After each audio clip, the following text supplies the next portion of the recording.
భారత ఉపరాష్ట్రపతి ఎన్నికకు రేపు పోలింగ్ జరగబోతుంది. ఇందులో భాగంగానే నేడు ప్రతిపక్ష ఎంపీలకు మాక్ పోలింగ్ నిర్వహించనున్నారు.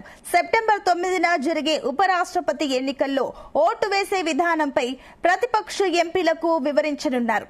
ఆ తర్వాత మధ్యాహ్నం 2:30 సంవిధాన్ సదన్ సెంట్రల్ హాల్లో మాక్ పోల్ నిర్వహిస్తారు. రాత్రి 7:30 కాంగ్రెస్ అధ్యక్షుడు మల్లికార్జున ఖర్గే ప్రతిపక్ష ఎంపీలకు విందు కూడా ఇవ్వనున్నారు. రేపు జరిగే ఎన్నికల్లో అధికార ఎన్డీఏ అభ్యర్థి సిపి రాధాకృష్ణన్, ఇండియా బ్లాక్ ఉమ్మడి ప్రతిపక్ష అభ్యర్థి బి సుదర్శన్ రెడ్డి మధ్య ప్రత్యక్ష పోటీ జరగనుంది.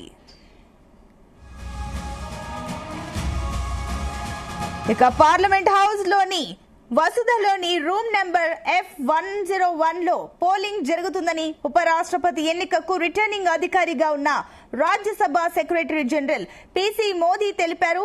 ఇక ఉదయం 10 గంటలకు పోలింగ్ ప్రారంభమై సాయంత్రం 5 గంటలకు ముగుస్తుంది. ఓట్ల లెక్కింపు అదే రోజు సాయంత్రం 6 గంటలకు ప్రారంభమవుతుంది. ఆ తర్వాత వెంటనే ఫలితం ప్రకటిస్తారు అని రాజ్యసభ సెక్రటేరియట్ తెలిపింది.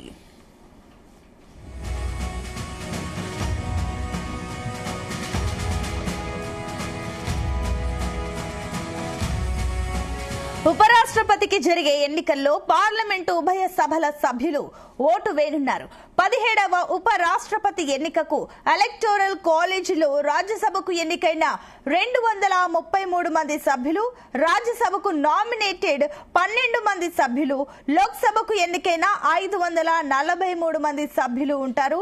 ఇక ఎలక్టోరల్ కాలేజీలో మొత్తం 788 మంది సభ్యులుండగా ప్రస్తుతం 781 మంది ఎంపీలు ఓటు హక్కును వినియోగించుకోనున్నారు.